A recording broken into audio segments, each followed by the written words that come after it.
Então, nessa ação penal 502, 21, 79, 78, continuidade do depoimento do senhor Júlio Gerente Almeida Camargo, com a palavra defesa do senhor José Adelmário.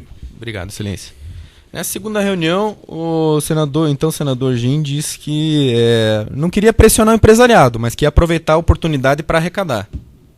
Sim. Correto? Sim. E aí que ele falou o valor de 5 milhões, que era, digamos assim, uma meta dele. Isso. De arrecadação. Perfeito. Giangelo disse que nenhum deles que pagasse a propina seria chamado pela CPI. Isso soou como uma garantia dele, de que quem pagasse não seria chamado? Ele nunca deu uma garantia, mas disse que ele era o vice-presidente da CPI e que tinha ele o poder de aceitar ou não a convocação ou então determinar quando essa convocação ocorreria. Sob risco de soar repetitivo, então ele disse ao senhor que ele tinha o poder de convocar ou não, senhor? Aceitar ou não a convocação do senhor. As convocações, os requerimentos, né, na verdade, os requerimentos formulados. Devido ao seu envolvimento, à sua exposição, o senhor sentiu que deveria pagar? Sim, a minha avaliação é que deveria pagar. Troquei uma ideia com o Augusto, ele teve a mesma convicção, então nós resolvemos contribuir.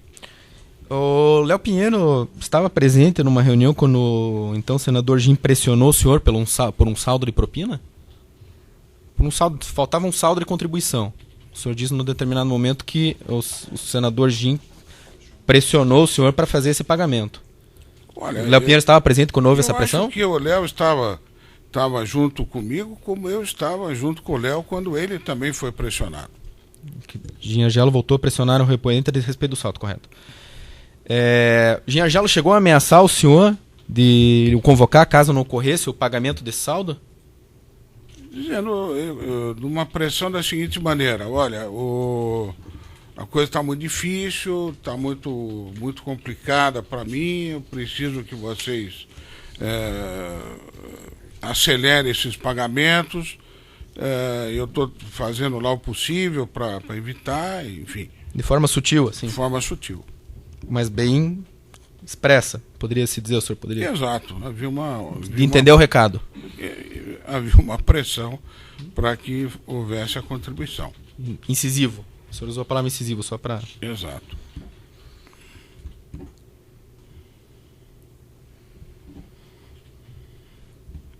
O senhor se sentiu pressionado a fazer esse pagamento? Senti. Correto. Eu poderia dizer, tiveram algumas empresas que não pagaram esse valor, que pelo menos foi dito que não pagaram esse valor. Mas o senhor poderia dizer que por ser exposto e por estar exposto pagou? Eu paguei menos daquilo que havia sido determinado, né? E acho, doutor, salvo engano, que das empresas mencionadas, a única que efetivamente acabou não contribuindo foi a Ingevix. O Léo chegou a comentar com o senhor que a empresa dele também estaria exposta? Estava exposta e estava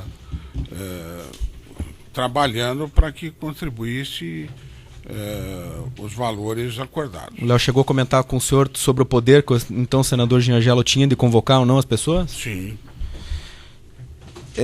No episódio do Antunes, o senador chegou a deixar claro para o senhor em relação ao Antunes que se ele não viesse falar, se ele não pagasse, ele teria problemas? Sim, o senador estava bastante chateado com o Antunes, porque parece que era uma pessoa que ele já conhecia de algum tempo e estava magoado, até pelo Antunes nem telefone atender. E por não pagar também. E por não pagar, né? E evidentemente deixou claro que isso aí estava levando o Antunes a um nível de risco de ser convocado. Estou satisfeito, excelência. Defesa de Roberto Zardi. Sem perguntas, excelência. Defesa de Dilson Paiva. Ricardo Pessoa. Não, excelência. Almir Santana também não. Tem, só isso. Tem? São duas breves perguntas. Boa tarde, seu Júnior. Boa tarde. Em alguma dessas reuniões que o senhor esteve presente com o senador Jim Argelo e o Dr. Ricardo Pessoa, esteve presente também Valmir Pinheiro Santana? Não, eu estive só numa reunião com o doutor Ricardo, conforme eu falei, e nessa reunião o Valmir não estava, e quando eu levei o Paulo Roxo e o Valério ao escritório da UTC, também o Valmir não estava. Pode ser que depois, a hora que eu saí, ele tenha chegado, mas não ouvi lá nessa oportunidade. Alguma vez o doutor Ricardo orientou ou disse, na sua presença ao senador Jim Argelo, que o Valmir seria interlocutor ou representante dele para qualquer conversa no sentido de uma blindagem perante a CPI? Não, nem era pertinente isso, uma vez que era um assunto interno da UTC, nunca me falou nada. O senhor ouviu em algum momento o doutor Ricardo Pessoa ter pedido ao senador Jim Argelo que essa blindagem se estendesse objetivamente a Valmir Pinheiro Santana? Não participei se houve essa conversa. Obrigada, excelência. Algumas questões adicionais do juízo aqui muito rapidamente. Quando foi solicitado esses 5 milhões, foi dito também que esses 5 milhões seriam feitos na forma de doações eleitorais registradas, oficiais? Poderiam ser feitas como contribuições oficiais sem problema nenhum. Mas poderia ser feito de outro modo também? Poderia ser feito de outro modo, tanto que eu, como não tinha limite e também não saberia que não obteria aprovação mais daquilo que eu fiz o pagamento. Mas então, para esclarecer, naquela reunião em que foi colocado esse valor, não foi estabelecido pelo então senador Jim Argelo de que esses pagamentos teriam que ser feitos na forma de doações eleitorais registradas?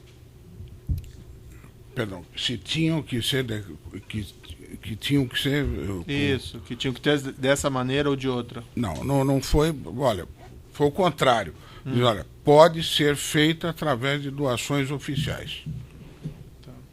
O senhor mencionou que o senhor foi apresentado ao senhor Paulo Roxo e ao senhor Valério Neves, isso? Sim. E depois o senhor teve contato com eles também?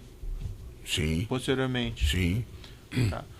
No contato que o senhor teve com o senhor Paulo Roxo e com o senhor Valério Neves, foi feita, alguém fez alguma afirmação, ou eles fizeram afirmação, ou o senhor fez a afirmação de que essas doações ou esses pagamentos estavam vinculadas à CPI do Banestado? Não me lembro de ter citado, eu acho que era... Perdão, CPI da Petrobras. Não me lembro, excelência, de ter citado sobre a CPI da Petrobras. Havia uma cobrança, principalmente do Paulo Roxo, no sentido, olha, o senador pediu para falar com você, parece que foi feito um cronograma e você ficou você precisa que eu vá ao Rio de Janeiro, você precisa que eu vá a São Paulo, estou à tua disposição, mas sem citar, não sei, nunca foi citado, olha, cuidado, se não pagar, vai acontecer, também não foi citado que isso se referia àquilo. Tá. Nessa cobrança, então, feita pelo Paulo Roxo, ele nunca fez, vamos dizer assim, ameaças equivalentes como ameaças, assim, entre aspas, que o senhor falou do senhor Jim Argelo? Não. O senhor Otávio Andrade participou de alguma dessas reuniões? Comigo, não. O senhor também declarou que o senhor fez a transmissão ao pessoal da Camargo Correia, ao senhor Marcelo Bisordi, desse intenção que o senhor Jim Argelo encontrasse com eles, foi isso? Foi isso. O senhor declarou no seu termo de depoimento, de 18 de abril, o seguinte, o senhor falou o seguinte, que o declarante, no caso, o senhor transmitiu a Marcelo Bisordi Gustavo o pedido de contribuição de campanha, que poderia gerar em contrapartida a não convocação de representantes da Camargo Correia. O senhor transmitiu isso a eles também? Transmiti. O senhor chegou a ser convocado pela CPI? Não fui convocado. E o senhor Augusto Mendonça? Também não foi convocado. O defensor ali do senhor Léo Pinheiro mencionou o termo que o senhor fez de depoimento em 14 de abril. E tratando daquela primeira reunião, tem um trecho do seu depoimento que o senhor afirmou literalmente o seguinte naquele depoimento. Que Gin Argelo disse que algumas das empresas não adiantava falar. E que as colocaria, até onde entendi, essas empresas, em uma situação complicada. E que uma das empresas era a UTC. O senhor se recorda dele ter dito isso nessa ocasião, no primeiro encontro? Sim, como eu disse, sem citar valores, mas ele já deu um andamento para aquilo que viria a acontecer no futuro. Não, mas veja bem, o que o senhor disse aqui no depoimento, pelo menos, não sei se o senhor disse isso mesmo, que havia empresas que iriam solicitar a contribuição, pelo que eu entendi aqui, e algumas empresas não adiantava falar, e que as colocaria em uma situação complicada. Essa é uma afirmação sua do depoimento. Não sei se o senhor se recorda. Excelência, talvez a intenção seria dizer o seguinte, que ele disse que ele não gostaria de conversar aqui com muitas empresas, tá, né? Queria conversar com aquelas que ele tinha maior conhecimento, até se referiu a mim, ó, vou conversar com você, porque o Léo me disse que você é amigo dele, né? Porque eu não o conhecia. Sim. E entendi claramente o seguinte, as outras que não participaram, eu não tenho... fica ao Deus dará, vamos ver o que vai acontecer. Mas ele também utilizou essa expressão em relação a essas outras que as colocaria em uma situação complicada? Excelência, eu acredito que sim. O senhor não se recorda bem, então? Não recordo exatamente, não me lembro. E ele chegou a descrever o que seria essa situação complicada? Que Já na segunda reunião, citou que realmente as que não contribuíssem, que não cumprissem aquilo, seriam chamados à CPI e teriam graves problemas na sequência dessa CPI. O senhor chegou a comentar esses fatos com o senhor Delcídio Amaral? Sim, comentei. Em que contexto? Bom, Delcídio é uma pessoa, um amigo antigo, aliás, já falei em outros depoimentos, e uma pessoa com quem eu estava com uma certa frequência. E a minha conversa com ele foi praticamente um desabafo de uma pessoa que estava revoltada depois de tantos problemas que a gente já tinha normalmente, você sofrer um constrangimento desse, para não ser chamado a uma CPI, então, e com um valor que foi considerado por todos nós, um valor exorbitante. Então, eu comentei isso realmente com o senador Delcídio. Onde foi esse comentário? Eu acho que foi em Brasília,